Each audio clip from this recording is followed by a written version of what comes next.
اللہ نے عورت کو کیوں بنایا؟ کیا عورت کو ہم بستری یا بچے پیدا کرنے کے لیے بنایا گیا؟ ایسا راز جو 95% لوگ نہیں جانتے، وہ راز یہ ہے کہ بسم اللہ الرحمن الرحیم۔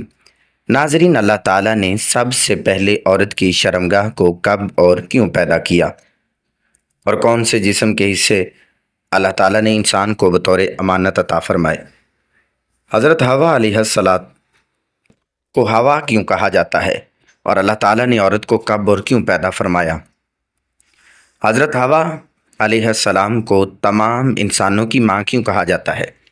پیارے دوستو، ان تمام سوالات کے جوابات ہم آپ کے ساتھ شیئر کریں گے، لہٰذا آپ سے ہماری گزارش ہے کہ ہماری اس ویڈیو کو آخر تک دیکھیے گا۔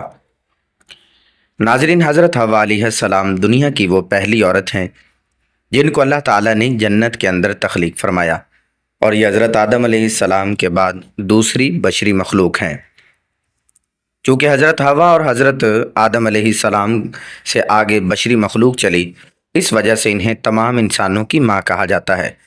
جیسا کہ اللہ تعالیٰ نے قرآن مجید میں ارشاد فرمایا، وہی ہے جس نے تم کو ایک جان سے پیدا فرمایا اور اسی سے اس کی بیوی کو بھی پیدا فرمایا تاکہ وہ اس سے سکون حاصل کر سکیں۔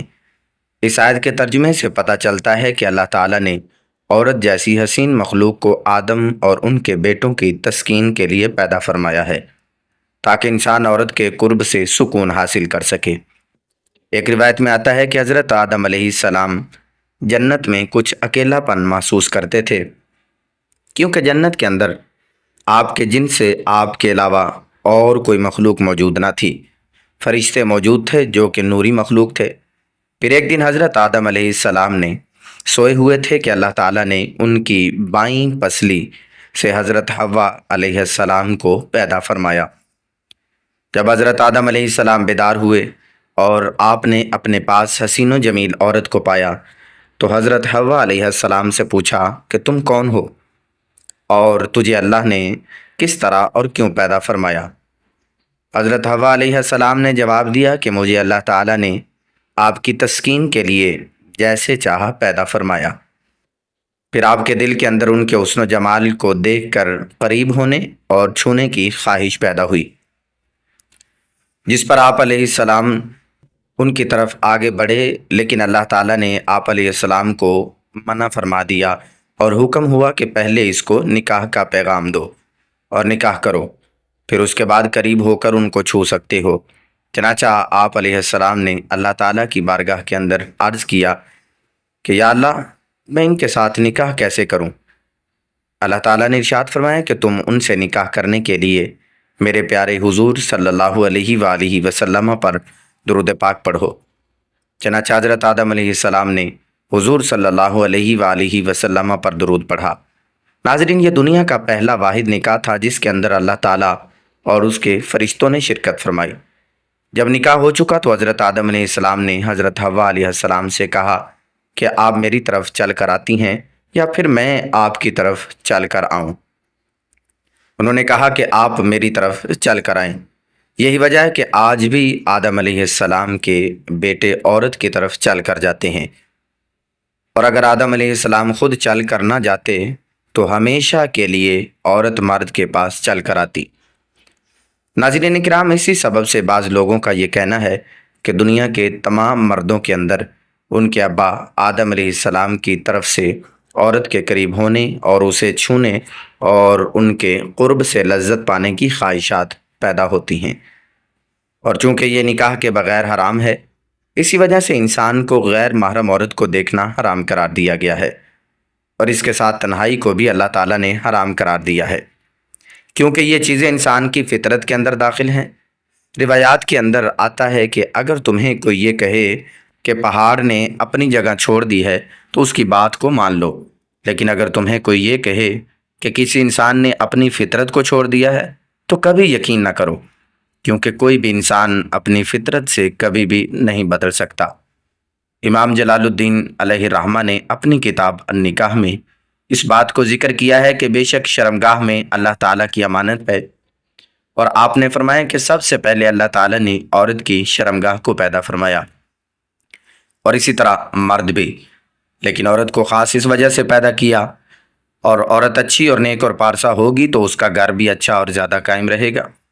اور حضرت عبداللہ بن عمر رضی اللہ تعالیٰ عنہ سے روایت ہے کہ انسان میں سب سے پہلے اللہ تعالیٰ نے شرمگاہ کو پیدا فرمایا اور پھر ارشاد فرمایا کہ یہ تیرے پاس امانت ہے، لہذا آپ نے شرمگاہ کو استعمال اسی جگہ پر کبھی نہیں کرنا کہ جہاں پر اس کا استعمال کرنا حرام ہو۔ بس شرمگاہ امانت ہے، کان بھی امانت ہیں، آنکھیں بھی امانت ہیں۔ حضرت معاذ اور عبداللہ بن عمر رضی اللہ تعالیٰ عنہ سے روایت ہے کہ اللہ نے سب سے پہلے انسان کی شرمگاہ کو پیدا فرمایا اور پھر جب انسان کی تخلیق مکمل ہو گئی تو ارشاد فرمایا کہ اس کو حلال جگہ پر ہی ڈالنا۔ ابن اصحاب سے روایت بیان فرمایا کہ جب اللہ تعالیٰ نے حضرت آدم علیہ السلام کو پیدا فرمایا تو پھر اس کے بعد ان کی زوجہ حوا کو پیدا فرمایا تو اللہ تعالیٰ نے ان دونوں کی طرف سے ایک فرشتے کو بھیجا اور اس سے کہا کہ جاؤ اور حضرت آدم علیہ السلام کو ہم بستری یعنی مباشرت کا طریقہ بھی سکھاؤ اور انہیں مباشرت کرنے کا حکم دو۔ پھر جب حضرت آدم علیہ السلام نے حضرت حوا علیہ السلام سے اسی طریقے کے ساتھ ہم بستری یعنی شرعی تقاضا پورا کیا تو حضرت حوا علیہ السلام نے حضرت آدم علیہ السلام سے فرمایا کہ اے میرے شوہر، یہ کام تو بہت اچھا ہے، میرے ساتھ یہ کام اور زیادہ کرو۔ اس روایت کے بارے میں بعض علماء کا یہ کہنا ہے کہ یہ حدیث باطل ہے۔ ناظرین، ان تمام تر روایات سے ہمیں یہ پتہ چلتا ہے کہ اللہ تعالیٰ نے عورت کے اندر سب سے پہلے اس کی شرمگاہ کو پیدا فرمایا۔ اس کی وجہ یہ تھی کہ اس کے ذریعے اسی سے آگے نسل انسان بھی چلنی تھی اور اسی سبب اللہ تعالیٰ نے اس کو اپنی امانت قرار دیا۔ ناظرین، روایات کے اندر آتا ہے کہ حضرت حوا علیہ السلام کی تخلیق کے بعد ایک دن فرشتوں نے حضرت آدم علیہ السلام سے بطور امتحان یہ سوال کیا تھا کہ حضرت حوا علیہ السلام کا نام حوا کیوں رکھا گیا؟ آپ علیہ السلام نے فرمایا کہ اللہ تعالیٰ نے ان کو زندہ انسان سے پیدا فرمایا ہے، اسی وجہ سے ان کا نام حوا رکھا گیا ہے۔ یہ بات یاد رکھیے کہ ایک مقام پر حضور صلی اللہ علیہ وآلہ وسلم نے ارشاد فرمایا، اس شخص کا کوئی ایمان نہیں ہوگا جو کہ ایماندار نہ ہو، یعنی کہ امانت کی حفاظت کرنے والا نہ ہو۔ لہٰذا آپ تمام مسلمانوں پر یہ لازم ہے کہ وہ اپنی آنکھوں، کانوں اور شرمگاہوں کی حفاظت کریں، ان کو صرف اللہ تعالیٰ کے حلال کردہ کاموں کے اندر استعمال کریں۔ ان لوگوں کا بھی ایمان نہ ہوگا جو ان کو حرام کاموں کے اندر استعمال کریں گے، اور ان چیزوں کو حرام کاموں کے اندر استعمال کرنا ایمان کی محرومی کا سبب بن جائے گا اور ایمان سے محرومی ہی جہنم کا سبب بنے گا۔